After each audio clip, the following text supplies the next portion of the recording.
د سالنګ لویه لار چې 8 ولایتونه له مرکز کابل سره نښلوي په وروستۍ یوه لسیزه کې د لوړ تناژ بار وړونکو موټرو له لوري یې سړکونه په ژورو کندو بدل شوي.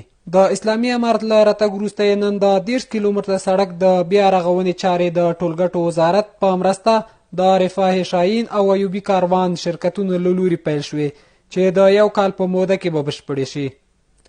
د ټولګټو چارو مسؤلین په لوړ کیفیت د جوړولو خبر ورکوي چې دغه سالنګ د 10 کیلومتره سړک د لپاره چې قیر کې واچو بعد داسې قیر جوړ کړو چې د ګرمۍ درجه 90 ته رسیږي او د یخنۍ درجه 28 ته رسیږي.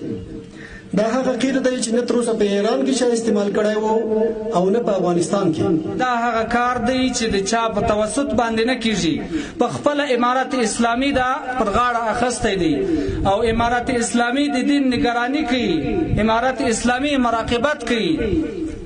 دوی وایي د دې ترڅنګ د ښوونې، روغتیا، اقتصاد او نورو برخو کې پرمختګ کړی. ټولګټو چارو وزارت د سړکونو، د پلونو، د لارو د جوړولو په برخه کې هڅې کوي. همدارنګه نور مسؤلین د اقتصاد، د مالی او اداري برخو له مستضعفو نیازمندانو اړمنو خلکو سره د مرستو په برخه کې، همدارنګه د تعلیم او د صحت او د نورو سکتورونو په برخه کې شپه او ورځ هڅې کوي.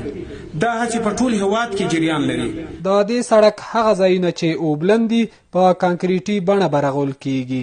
افغانستان د اسلامي امارت د ریاست الوزرا محترم مقام په ځانګړې پاملرنه او د ټولګټو وزارت رهبرۍ په ځانګړو هڅو د سالنګونو لویه لار شاوخوا اوس چې زموږ پلان دی 30 کیلومتره په اساسي ډول رغېږي چې په دې کې 10 کیلومتره د کانکریټ هغه ساحه چې اوبه پکې زیاتې دي او اسفالټ ښه کار نه کوي او 10 کیلومتره په اسفالټ باندې په اساسي ډول رغېږي.